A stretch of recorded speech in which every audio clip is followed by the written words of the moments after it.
أما بعد فأعوذ بالله من الشيطان الرجيم بسم الله الرحمن الرحيم إن هذا القرآن يهدي للتي هي أقوم.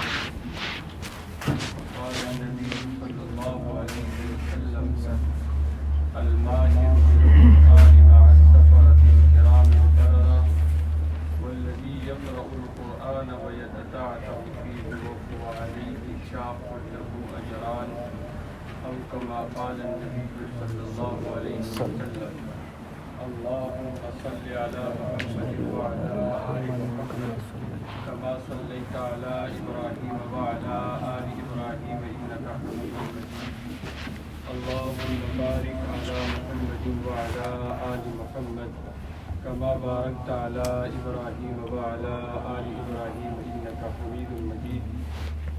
میرے نہایت ہی واجب الاحترام علماء کرام، معززین علاقہ، میرے نہایت ہی واجب الاحترام بزرگوں اور دوستوں، اللہ رب العزت کا فضل و کرم ہوا کہ ہمیں ایسی مجلس میں حاضری کا شرف عطا فرمایا جس مجلس میں ابھی اللہ کا قرآن پڑھا گیا. ختم قرآن کو اللہ رب العزت بابرکت بنائے اور اس ختم قرآن کو اس بچے کے لیے، اس کے والدین اور رشتہ داروں کے لیے، اس ادارے کے لیے دنیا اور آخرت میں ترقی اور نجات کا ذریعہ بنائے. یہاں میری ابھی دوسری حاضری ہے اور میں ابتداءً عرض کر دوں کہ آپ حضرات کے علم میں ہوگا کہ یہ بچے کہیں اور سے حضرات کے پاس پڑھ کر کے آئے اور یہاں پہ آ کے ختم کر رہے ہیں، تو یہ ایک نیک فالی ہے اس ادارے کی. اللہ رب العزت اسی طرح دینی خدمت کے لیے اس ادارے کو قبول فرمائے. آمین. میں پہلی مرتبہ یہاں ان علاقوں میں دیکھ رہا ہوں کہ بظاہر جو مجھے نظر آ رہا ہے کہ ایک ادارے کی ترتیب اور ایک ادارے کی باغ دوڑ وہ علماء سنبھال رہے ہیں. یہ ایک بہت بڑی کامیابی کی بات ہے. بھئی ہاسپٹل میں جائیں گے تو ڈاکٹر ٹیک کیئر کریں گے، اور کہیں کھیتی باڑی کے کام میں آپ جاؤ گے تو وہاں ٹیک کیئر کسان کرے گا. ہاسپٹل کے سنبھالنے کے لیے مجھے لے کے جاؤ تو وہ کہیں گے یہ کس کو لائے گا. کھیتی باڑی کے لیے کسی ڈاکٹر کو لے کے جاؤ گے تو وہ کہیں گے یہ کس کو لائے گا. ہر جگہ کے اپنے اپنے ماہرین ہوا کرتے ہیں. تو مسجد اور مدرسے کی تعلیم اور تربیت کے انتظامات کو سنبھالنے والے علماء اور قراء ہوا کرتے ہیں. وہ ڈاکٹر اور میری طرح عوام نہیں ہوا کرتے. اللہ نے ہر ایک کے لیے اپنا اپنا ایک درجہ بنایا ہوا ہے. ڈاکٹر کا کام ہے ہاسپٹل کو سنبھالے، وہ مسجد کے تعلیمات اور وہاں کی تربیت اور وہاں کے انتظامات میں عمل دخل نہ کرے تو کام صحیح چلے گا. لیکن میں ہاسپٹل میں چلے جاؤں اور ہاسپٹل والا یہاں پہ آ جائے تو نظام درہم برہم ہو جائے گا. تو میں عرض کر رہا تھا کہ پہلی دفعہ میں دیکھ رہا ہوں کہ اللہ نے آپ حضرات کو ایک ایسا ادارہ نصیب فرمایا کہ جو مجھے نظر آ رہا ہے کہ اس کے ٹیک کیئر کرنے والے علماء ہیں. اب ہم علماء کی خدمت کریں گے، علماء کا ساتھ دیں گے تو اللہ ہمیں بھی وہی اجر عطا فرمائیں گے جو علماء کو عطا فرمائیں. بھئی دیکھیں، نبی کریم صلی اللہ علیہ وسلم کی مبارک حدیث ہے من بنا للہ مسجدا کمفرش قطعۃ بنى اللہ لہ بیتا فی الجنہ، کہ جو اللہ کی رضا کے لیے بٹیر کے گھونسلے جتنا بھی ایک مسجد بنا لے، یعنی تھوڑا سا امداد مسجد کے خرچے اور اخراجات نہ کر لے، اللہ اس کے لیے جنت میں ایک محل تعمیر کریں گے. اور یہی بات حدیث میں آئی کہ جو آدمی اللہ کے لیے مسجد کی صفائی کرے تو اللہ اس کے لیے جنت کے اندر ایک محل تعمیر کریں گے، اللہ اس کو جنت میں ایک محل عطا فرمائے گا. تو بھئی کوئی ایسا ہوگا کہ اللہ نے اس کو مال و دولت سے نوازا ہوگا وہ مال و دولت دے گا، اور جو آدمی ایسا ہو کہ جس کے پاس مال و دولت نہیں ہے، اس کے پاس جسمانی قوت ہے تو وہ صفائی سے کام چلائے گا، دونوں جگہ میں اخلاص ہوگی، اللہ دونوں کو ایک جیسا عطا فرمائے گا۔ یہی ہمارے اکابرین فرمایا کرتے تھے کہ اگر ایک مقام پہ اخلاص کے ساتھ بیٹھنے ایک آدمی اور ایک استاد بیٹھا ہے بخاری شریف پڑھا رہا ہے، اور دوسری طرف آدمی بیٹھا ہوا ہے نورانی قاعدہ پڑھا رہا ہے، اخلاص ہے دونوں کا، فرمایا نورانی قاعدہ پڑھانے والے کا ثواب اتنا ہی ہے جتنا کہ بخاری پڑھانے والے کو مل رہا ہے۔ تو اخلاص کی ضرورت ہے، مسجد ہو، مدرسہ ہو، ادارہ ہو، وہاں پہ آدمی اخلاص کے ساتھ کام کرے، اللہ رب العزت سب کو ایک جیسا ثواب عطا فرمائیں گے، سب کو ایک جیسا ثواب عطا فرمائیں گے۔ 12 ختم قرآن کا موقع ہے، اس حوالے سے ایک دو باتیں عرض کر دوں کہ ہر مسلمان کا یہ عقیدہ ہے اور نظریہ ہے کہ اللہ رب العزت کا کلام بہت بڑی بات ہے، بہت بڑی بات کہ اللہ کا کلام، کلام الملوک ملوک الکلام، بادشاہوں کا کلام، وہ کلاموں کا بادشاہ اور سردار ہوا کرتا ہے، تو وہ شہنشاہ کے کلام کے کیا کہنے ہیں۔ میرے نبی نے فرمایا خیرکم من تعلم القرآن وعلمہ، یہ اس طرح کلام ہے جو آدمی اس کے پڑھنے پڑھانے کے ساتھ لگ گیا، دنیا کے اندر زمین کے چہرے کے اوپر صرف یہی بہتر آدمی ہے، صرف یہی خیر والا آدمی ہے۔ اور یہاں تک فرمایا اشراف امتی حملۃ القرآن، میرے امت کے خاندانی لوگ، میرے امت کے نسلی لوگ، فرمایا حملۃ القرآن، قرآن کے ساتھ تعلق رکھنے والے لوگ ہیں، میرے امت کے خاندانی لوگ، فرمایا قرآن کے ساتھ تعلق رکھنے والے لوگ ہیں۔ اور قرآن کے کیا کہنے، دو جہانوں کے سردار نے فرمایا جو آدمی نماز کے اندر کھڑے ہو کر کے تلاوت کرتا ہے کان لہو بکل حرف مئۃ حسنات، اللہ ہر حرف کے بدلے میں 100 نیکی عطا فرماتا ہے۔ اس کلام کے کیا کہنے، فرمایا من قرأہ فی الصلاۃ قائدا کان لہو بکل حرف 50 حسنہ، جو آدمی بیٹھ کے نماز میں تلاوت کرتا ہے اللہ ایک ایک حرف کے بدلے میں 50 نیکی عطا فرماتے ہیں۔ اور فرمایا ومن قرأہ فی غیر صلاۃ کان لہو بکل حرف 10 حسنات، جو آدمی نماز سے باہر پڑھتا ہے اللہ ایک ایک حرف کے بدلے میں 10 نیکیاں عطا فرماتے ہیں۔ فرمایا ومن استمع الی کتاب اللہ کان لہو بکل حرف حسنہ، جو آدمی خود پڑھ نہیں سکتا یا پڑھنے کو دل نہیں تھکا ہوا ہے کسی کی سن لیتا ہے، فرمایا سننے والے کو بھی اللہ محروم نہیں فرمائیں گے، ایک ایک حرف کے بدلے میں ایک ایک نیکی اللہ رب العزت عطا فرمائیں گے۔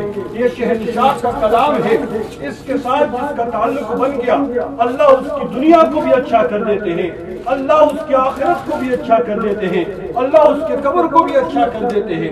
دنیا میں تو اس کے کیا کہنے، اللہ اکبر کہہ کے ہاتھ اٹھائے گا تب پچھلے ہاتھ اٹھا سکتے ہیں، یہ رکوع میں جائے گا تب پچھلے رکوع میں جا سکتے ہیں، یہ سجدے میں جائے گا تب پچھلا سجدے میں جائے گا، اور اس کے پھٹے پرانے کپڑوں پہ نہ جانا۔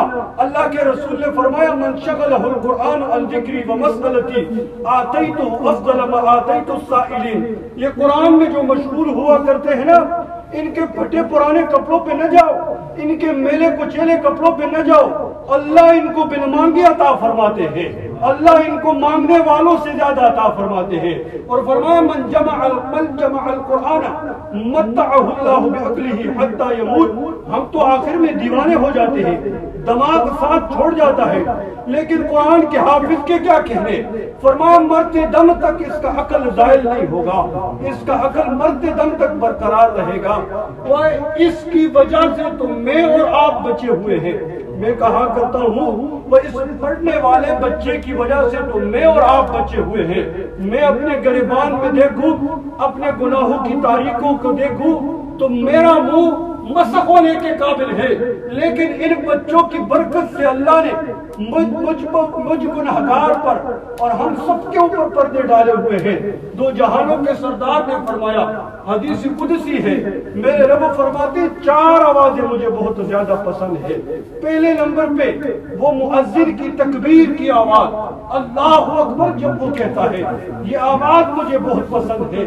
فرمایا دوسرے نمبر پہ جب کوئی آدمی عمرے کے لیے حج کے لیے جاتا ہے احرام باندھتا ہے، احرام باندھنے کے بعد تلبیہ پڑھتا ہے، لبیک اللہم لبیک لبیک لا شریک لک، یہ تلبیہ جب پڑھتا ہے مجھے یہ وحدانیت کی گواہی اتنی پسند ہے، فرمائی کہ سب آوازوں میں یہ آواز مجھے پسندیدہ ہے، اور فرمایا ایک آدمی اعلاء کلمت اللہ کے لیے اللہ کے دشمنوں کے ساتھ میدان میں آ کر کے کودتا ہے اور نعرہ تکبیر بلند کرتا ہے، اللہ اکبر، مجھے یہ آواز بہت پسند ہے۔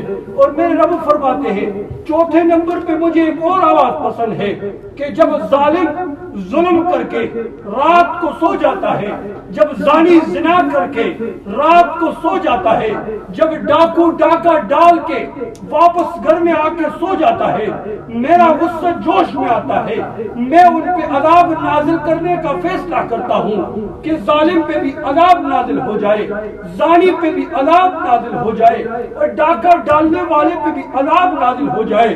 پھر یہ جنگل میں منگل بنانے والے مفتی عامر کے ادارے میں، وہ یہاں بائی ندیم کے ادارے میں بچے رات کو اٹھتے ہیں، قرآن کی تلاوت کرتے ہیں۔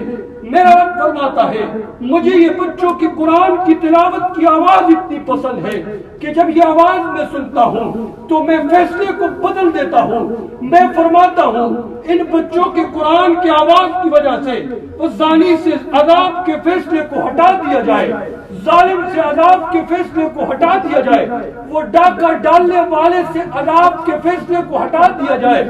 میں نے کہا یہ ان بچوں کے احسانات ہیں، اللہ نے اگر ان کو مرتبہ دنیا میں دیا ہے تو ہمیں دنیا میں بھی نہیں چھوڑا، ان کی برکت سے اللہ ہم سے عذاب کے فیصلوں کو ٹال دیتے ہیں، اللہ ان کی برکت سے ہم سے عذاب کے فیصلوں کو ٹال دیتے ہیں۔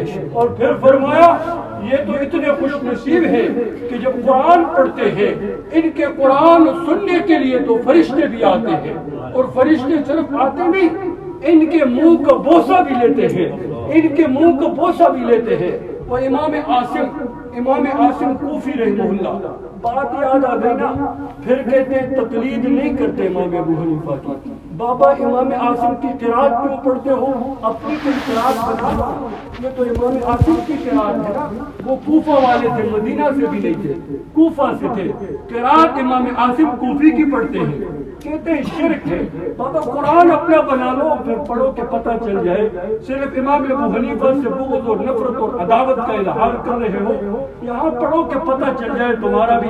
بہرحال امام عاصم کوفی رحمہ اللہ بہت بڑے قاری گزرے ہیں، ان کی قرات ہم پڑھتے ہیں، 7 قراتیں ہیں، ان قراتوں میں ایک قرات امام عاصم کوفی کی ہے۔ آج کل جو ہمارے قرآن جس نسخوں کے جن نسخوں میں آتا ہے یہ امام عاصم کوفی رحمہ اللہ کی قرات ہے۔ امام عاصم کوفی رحمہ اللہ جب کلاس میں آتے تو منہ سے خوشبوئیں پھوٹ جایا کرتی تھی، طلباء پیچھے لگ گئے اور فرمانے لگے حضرت بتائیں اس کا راز کیا ہے؟ آپ منہ میں کوئی خوشبو لگاتے ہیں یا کوئی خاص قسم کی الائچی رکھتے ہیں؟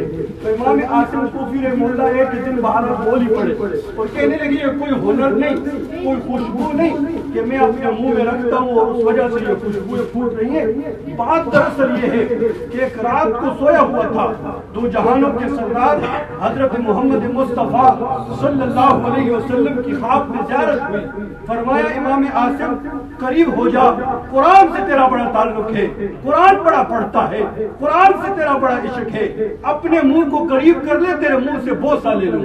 فرمایا جس رات یہ واقعہ ہوا صبح کو اٹھا، اس صبح سے لے کے آج تک منہ سے خوشبوئیں پھوٹ رہی ہے۔ یہ ہے قرآن پڑھنے والوں کا مقام۔ دو جہانوں کے سردار نے فرمایا فرشتے اترتے ہیں ان کے قرآن کو سننے کے لیے، پھر ان کے منہ کا بوسہ دیتے ہیں وہ فرشتے۔ کیا خوش نصیب ہے، ان کی زندگیوں پہ آدمی اپنی زندگی قربان کر لے تو کم ہے، بڑے خوش نصیب ہے۔ صرف یہ نہیں کہ سننے کے لیے آتے ہیں، فرمایا فرشتے اپنے اعزاز کے لیے، اپنے اعزاز کے لیے ان کے پاؤں کے نیچے پر بچھاتے ہیں۔ ہم تو ان کو نیچے نگاہ سے دیکھتے ہیں نا، اللہ کے ہاں یہ مقام ہے کہ فرشتے ان کے لیے اپنے پر بچھاتے ہیں کہ ہمارے پروں کے اوپر یہ قدم رکھ لے۔ دو جہانوں کے سردار نے فرمایا فرشتے آتے ہیں، ایک صحابی رسول ہے اور گھر کے اندر رات کے وقت تلاوت کر رہے ہیں، تہجد کی نماز کے اندر تلاوت کر رہے ہیں، اور جب آواز تھوڑی اونچی کر دیتے ہیں ساتھ میں گھوڑا بندھا ہوا ہے وہ گھوڑا بدکنے لگ جاتا ہے، پھر وہ آواز پست کر دیتے ہیں وہ گھوڑا اپنی جگہ میں رک جاتا ہے، پھر جب آواز بلند کرتے ہیں دوبارہ گھوڑا بدکنے لگ جاتا ہے، گھوڑے کے پاس ان کا بچہ بھی سویا ہوا ہے، ڈر کے مارے اپنی آواز کو پست کر لیتے ہیں کہیں بچے کو نقصان نہ پہنچ جائے۔ صبح ہوئی تو جہانت کے سردار کے دربار میں حاضر ہوئے، عرض کرنے لگے اللہ کے رسول رات تہجد میں نماز کے اندر وہ قرآن کی تلاوت کر رہا تھا، معاملہ یوں ہو گیا کہ گھوڑا بدک جاتا تھا اور پھر میں جب آواز آہستہ کرتا گھوڑا رک جایا کرتا تھا۔ اللہ کے رسول ہاتھ دعا کے لیے اٹھائے تو دیکھا میرے سر سے سفیدیاں اوپر کی طرف جا رہی ہیں۔ دو جہانوں کے سردار نے فرمائی یہ تو فرشتے تھے جو تیرے قرآن کو سننے کے لیے آئے تھے، یہ تو فرشتے تھے جو تیرے قرآن کو سننے کے لیے آئے تھے۔ مسلمانوں صرف دنیا میں یہ مقام نہیں، اللہ قبر کے اندر بھی ان کو مقام عطا فرمائیں گے۔ پچھلی نشست میں بھی میں نے ایک حدیث بیان کی تھی اور اللہ کے رسول نے فرمایا اذا مات حامل القرآن او اللہ الى الارض اللہ تأکلی لحمہ فقالت الہی کیف آکل لحمہ وکلامک فی جوفہ۔ جب حافظ قرآن مرتا ہے دنیا سے جاتا ہے اللہ قبر کی زمین کو حکم دیتا ہے اس کے جسم کو نقصان نہیں پہنچانا، وہ زمین کہتی ہے الہی کیسے اس کے جسم کو نقصان پہنچاؤ، اس کے دل میں اور اس کے سینے میں تو آپ کا قرآن پڑا ہوا ہے، اس کے سینے میں تو آپ کا کلام پڑا ہوا ہے۔ اس حافظ قرآن کے کیا کہنے، جب دنیا سے جائے گا جب حشر کے میدان میں اٹھے گا اللہ اس حشر کے میدان میں ایک ایسا معاملہ ہوگا ہر ایک دوسرے سے بھاگے گا، لیکن روایات میں آتا ہے یہ حافظ قرآن ایک ایک کے پیچھے بھاگے گا۔ امی جی ادھر آ جا تجھے جنت میں لے جانے والا بن جاؤں، ابو ادھر آ جا تجھے جنت میں لے جانے والا بن جاؤں۔ وہی قیامت والا دن تو ایسا ہوگا یوم یفر المرء من اخیہ وامہ وابیہ وصاحبتہ وبنیہ، وہ بیگم سے بھی بھاگے گا، اولاد سے بھی بھاگے گا، باپ سے بھی بھاگے گا، اور پھر اپنے والدین سے بھی آدمی بھاگے گا، اپنے بھائی سے بھی بھاگے گا۔ ہر ایک اپنے اپنے شان میں اپنے اپنے غم میں مبتلا ہوگا۔ کوئی کسی کو نیکی کیا دے گا وہ جنت میں لے جانا تو دور کی بات ہے، لیکن یہ حافظ قرآن آئے گا امی جی ادھر آ جا تجھے جنت میں لے جانے والا بن جاؤں، ابو جی آ جا وہ میرے فلاں آدمی جو میرے ادارے کے ساتھ آپ تعاون کیا کرتے تھے، ہمارے لیے بجلی کا انتظام کیا کرتے تھے، ہمیں محبت کے ساتھ ملا کرتے تھے، ہمارے ساتھ مسکرا کے ملا کرتے تھے، ہمارے ادارے کا ٹیک کیئر کرتے تھے، آ جا تجھے بھی جنت میں لے جانے والا بن جاؤں۔ مسلمانوں یہ سودا مہنگا نہیں ہے، یہ سودا بڑا سستا سودا ہے۔ اگر ان حافظ قرآن کے ساتھ مسکرا کے ملنے سے جنت ملتی ہے۔ مسلمانوں اللہ کے رسول نے فرمایا روایات میں آتا ہے یہ بچہ بھاگے گا ایک ایک کے پیچھے، آجا تجھے جنت میں لے جانے والا بن جاؤں، آجا تجھے بھی جنت کے اندر داخل کر دوں۔ اتنا بڑا اعزاز ہے، جنت میں خود تو جائے گا لیکن ساتھ میں اوروں کو بھی لے جائے گا، اور فرمایا والدین کا تو اتنا مقام ہوگا، والدین کا تو اتنا مقام ہوگا کہ البس والداہ تاجی یوم القیامہ، وہ انبیاء کی جماعت ہوگی، شہداء اور صالحین کی جماعت ہوگی، اس بڑی بڑی ہستیوں کے سامنے والدین کو بلایا جائے گا، اور فلاں کے ابو فلاں حافظ کے ابو آ جائے، فلاں حافظ کی امی آ جائے، اس کو آج ایک تاج پہنایا جائے گا، اور فرمایا ضوءہ افضل من ضوء الشمس، اس کی روشنی سورج سے کہیں زیادہ ہوگی، اس کی روشنی سورج سے کہیں زیادہ ہوگی۔ اس سورج تو دنیا کو روشن کرتا ہے، اس روشنی کے کیا کہنے، فرمایا وہ تو دنیا کے سورج سے بھی زیادہ روشنی دینے والا وہ ایک تاج ہوگا۔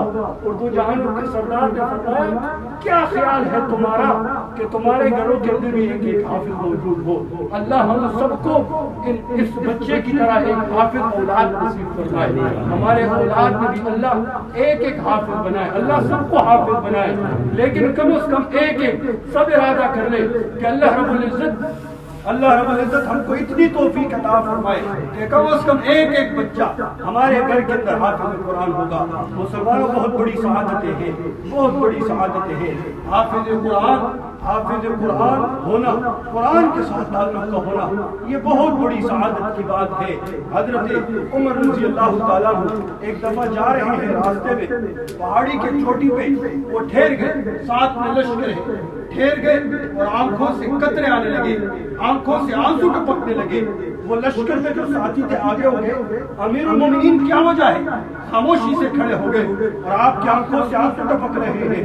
امیر المومنین فرمانے لگے ایک وقت وہ تھا، مجھے وہ وقت یاد آ رہا ہے، ایک وقت وہ تھا کہ جس وقت میں یہاں پہ آ کے اپنے اونٹ چرایا کرتا تھا، اس مقام پہ آ کے میں بکریاں چرایا کرتا تھا۔ میرے والد خطاب مجھے ڈانٹا کرتے تھے کہ تم کیا زندگی گزارو گے، اونٹ چرانے کا سلیقہ تجھے نہیں ہے، بکریاں چرانے کا سلیقہ تجھے نہیں ہے، لیکن ایک آج کا دن ہے، قرآن کے ساتھ تعلق بنا، اللہ نے وقت کا امیر المومنین بنا دیا، اللہ نے وقت کا امیر المومنین بنا دیا۔ مسلمانوں ضرورت ہے قرآن کے ساتھ تعلق کی، قرآن والوں کے ساتھ تعلق کی، اور پھر اپنے اولاد کا تعلق قرآن والوں کے ساتھ اور قرآن کے ساتھ بنانے کی۔ لیکن اس کے لیے ضرورت ہے کہ خود بھی ہم قرآن کے ساتھ شغف رکھنے والے ہوں، خود ہمارا عشق قرآن کے ساتھ ہو۔ میں صبح اٹھوں اور صبح اٹھنے سے پہلے الحمدللہ الذی احیانا بعد ما اماتنا والیہ النشور مجھے پتہ نہیں ہے، لیکن میرا ہاتھ سرانے کے نیچے جاتا ہے، میں موبائل دیکھتا ہوں فیس بک پہ کس نے نئی پوسٹ کی ہے، اور واٹس ایپ پہ کس کا میسج آیا ہوا ہے، کس نے مجھے کوئی پیغام بھیجا ہوا ہے، پہلے میں وہ دیکھتا ہوں۔ میں اپنے اولاد کو جگاتا ہوں، اولاد کے سامنے آئی پیڈ اور ٹیبلٹ رکھتا ہوں، میری اولاد یوں جاگتی ہے پھر اس کو دیکھتی ہے۔ مسلمانوں ہم مسلمان ہیں، ہمارے والدین نے ہمیں بتایا ہم مسلمان ہیں۔ میں صبح کو اٹھا کرتا تھا، میری امی سرانے بیٹھ کے قرآن پڑھا کرتی تھی، ہمارے جتنے بھی پرانے ہیں ان کا یہی معمول ہوا کرتا تھا کہ جب صبح کو اٹھاتے بچوں کو تو سرانے پہ ماں قرآن پڑھا کرتی تھی، قرآن وہ ماں سرانے پہ وظائف پڑھا کرتی تھی، وہ بچے اٹھتے تھے، بچے سمجھتے تھے ہم مسلمان ہیں، ماں جو یہ کام کر رہی ہے یہ بہت ہی بابرکت کام ہے۔ آج بچہ اٹھتا ہے، ماں کے ہاتھوں میں موبائل پکڑا ہوا ہوتا ہے، بچے کو پتا ہے ہم مسلمان ہیں۔ امی جو صبح سویرے یہ کام کر رہی ہے نا، یہ بڑا بابرکت کام ہے، لیکن آپ کو پتا ہے موبائل سے زیادہ نقصان دینے والی چیز آج کے دور میں اور کوئی چیز نہیں ہے۔ موبائل سے زیادہ نقصان دینے والی چیز آج کے دور میں اور کوئی چیز نہیں ہے۔ قرآن والا بناؤ گے اپنے اولاد کو، خود قرآن کے ساتھ تعلق بنانا پڑے گا تاکہ ہمارے اولاد کو پتہ چلے کہ واقعی قرآن ہمارے دین کا حصہ ہے۔ یہ قرآن ایک بابرکت چیز ہے، قرآن کو پڑھنا صبح سویرے یہ ہمارے دین کا ایک حصہ ہے، تب بچوں کو پتہ چلے گا۔ لیکن اگر میں نے موبائل پکڑا ہوا ہو، بچہ کبھی قرآن کی طرف نہیں آئے گا۔ مسلمانوں کو قرآن کی محبت اولاد کے دل کے اندر ڈال دی، اولاد کبھی ایمان سے محروم نہیں ہوگی۔ میں آخری واقعہ عرض کر دیتا ہوں، پھر میں اس پر اختتام کرتا ہوں۔ حضرت پیر ذوالفقار نقشبندی رحمہ اللہ اپنے کتاب میں قرآن کریم کے فضائل کے حوالے سے ایک واقعہ ذکر کر رہے ہیں کہ ایک آدمی، ایک لڑکا، وہ پاکستان سے یہاں امریکہ کے اندر تعلیم حاصل کرنے کے لیے آیا، تعلیم حاصل کر رہا تھا، اسکول میں ساتھ کوئی لڑکی بھی پڑھ رہی تھی، اس کو لڑکی بھاگ گئی، اس کے ساتھ عشق و محبت والی کیفیت شروع ہو گئی۔ ایک دن اظہار کر دیا بھئی آپ کے ساتھ شادی کرنے کا ارادہ ہے۔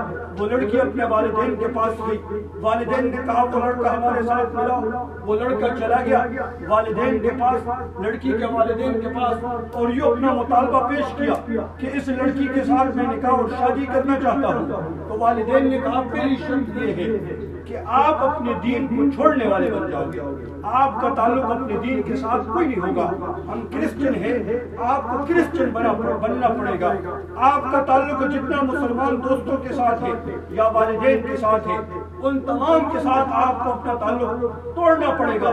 اس نے منظور کر لیا، کہا میں مسلمان ہونے کے باوجود کرسچن بننے کے لیے تیار ہوں، اپنے والدین سے تعلق توڑ دوں گا، اپنے دوستوں سے تعلق توڑ دوں گا۔ بہرحال اس لڑکی کے ساتھ شادی ہو گئی، رہنے لگا۔ ایک کتاب قرآن مجید کی اپنی الماری میں رکھی ہوئی تھی، وہ صبح کو آتا اور اس کلام کو دیکھتا اور صرف دل میں یہ سوچتا کہ یہ ہمارے دین کی کتاب ہے، یہ سچ کتاب ہے۔ اور پھر بیوی نے کہیں کسی دن دیکھ لیا کہ الماری کے سامنے، شیلف کے سامنے کھڑا ہوتا ہے، اس کتاب کو دیکھتا ہے، دوبارہ واپس رکھ دیتا ہے۔ یہ کیا معاملہ ہے؟ جب دیکھا کتاب کو تو سمجھ گئی کہ یہ تو مسلمانوں کی اور ریلیجن کی کتاب ہے۔ اس نے اس قرآن کو اٹھایا، بیوی نے قرآن کو اٹھایا اور نعوذ باللہ گاربیج کے اندر پھینک دیا۔ وہ لڑکا واپس اسکول سے یا کام سے آیا، الماری میں دیکھا وہ کتاب اس کو نظر نہ آئی۔ لڑکی سے پوچھا کہ میری وہ کتاب کہاں ہے؟ کہا وہ یہ کتاب ویسے یہاں پڑی ہوئی تھی، آپ پڑھتے نہیں تھے، میں نے اس کو گاربیج میں پھینک دیا۔ اس آدمی کے دل کو آگ لگ گئی اور بھاگتے ہوئے گاربیج کی جانب چلا گیا، اس کتاب کو صاف کیا، اس کو بوسہ دیا اور اپنے دل کے ساتھ لگایا۔ لڑکی نے کہا یہ کیا معاملہ ہے؟ کہا یہ ہمارے اسلام کی کتاب ہے۔ لڑکی کہنے لگی یہ آپ تو اپنے اسلام کو چھوڑ چکے تھے، کیسا آپ کا اس کتاب کے ساتھ پھر تعلق باقی رہ گیا؟ اس نے کہا جیسا کیسا بھی ہے، میرے دل میں اس کتاب کے لیے، اس کلام کے لیے بہرحال محبت پڑی ہوئی ہے۔ وہ لڑکی کوٹ کی جانب جاتی ہے، یہ آدمی وہاں سے مسجد کی جانب جاتا ہے۔ مسجد والوں نے پوچھا بھئی کئی سالوں سے غائب تھے، کیا معاملہ تھا؟ سارا معاملہ پیش کیا۔ امام مسجد کہنے لگے اللہ نے اس کلام کی محبت کی برکت سے تیرے ایمان کو بچا لیا، اللہ نے اس کلام کی محبت کی برکت سے تیرے ایمان کو بچا لیا۔ مسلمانوں، کلام اللہ کے ساتھ محبت ہوگی، کلام اللہ کے ساتھ اپنے اولاد کی محبت بنائیں گے، اللہ اس کی برکت سے ہمارے اولاد کے ایمان کو بچائیں گے، اللہ اس کلام کی محبت کی برکت سے ہمارے اولاد کے اعمال کو بچائیں گے۔ ہمارے ہاں یہ ایک ترتیب چلی ہوئی ہے۔ بہرحال ویسے تو رمضان کا مہینہ آیا کرتا تھا، ہم قرآن مجید پڑھا کرتے تھے۔ آج کل ایک آسان معاملہ ہے، آؤ امام صاحب کے پیچھے کھڑے ہو جائیں، تراویح میں سن لے، بس اسی کو کفایت کر جاتے ہیں، اسی کو کافی سمجھ لیتے ہیں۔ یہی حالت بنی ہوئے۔ اس پہ کتابوں میں ایک واقعہ لکھا ہوا ہے کہ رمضان المبارک کے مہینے میں لوگ امام صاحب کی دعوت کیا کرتے تھے۔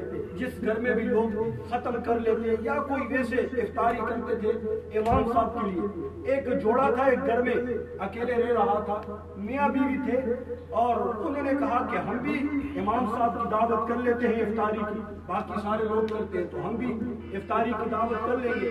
امام صاحب کے پاس گئے، امام صاحب سے وقت لیا، امام صاحب آئے وہاں لیونگ روم میں، اور جہاں پہ مہمان خانہ ہے وہاں پہ بیٹھ کے کھانا کھانے کے لیے بھائی افطاری کا سامان آئے گا۔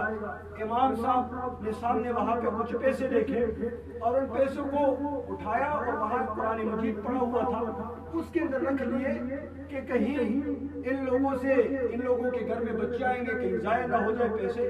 قرآن مجید پڑھتے ہیں روزانہ تو قرآن مجید کے اندر سے پیسے نکال کے دیکھ لیں گے تو آسانی ہوگی، پیسے ضائع نہیں ہوں گے۔ بہرحال وہ افطاری ہو گئی۔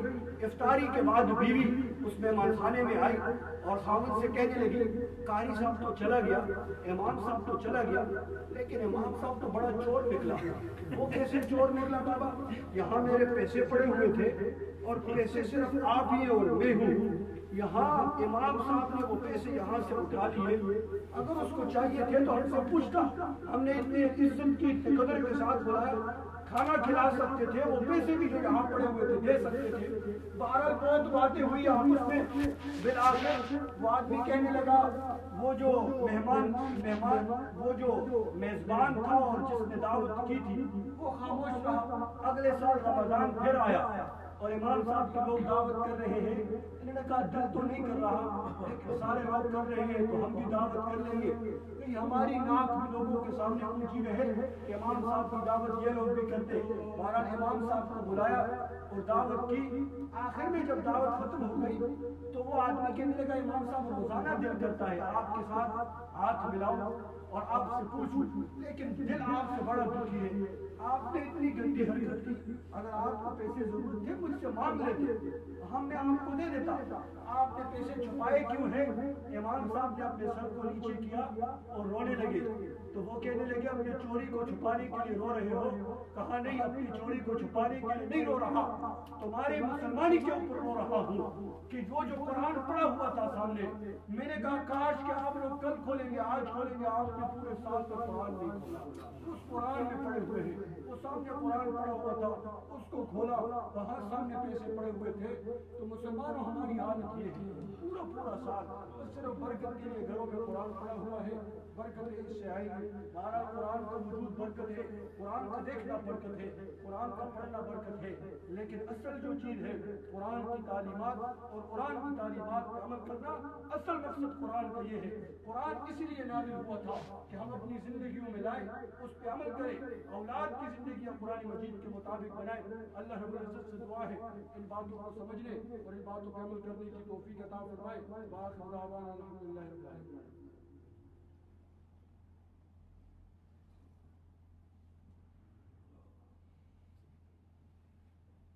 تو پچھلی نشست میں بھی میں آیا تھا، یہاں پہ بات چل رہی تھی کہ ساتھ میں گھر ہے اور وہ یہ ساتھی خریدنا چاہتے ہیں، تو یہ بنیادیں ہیں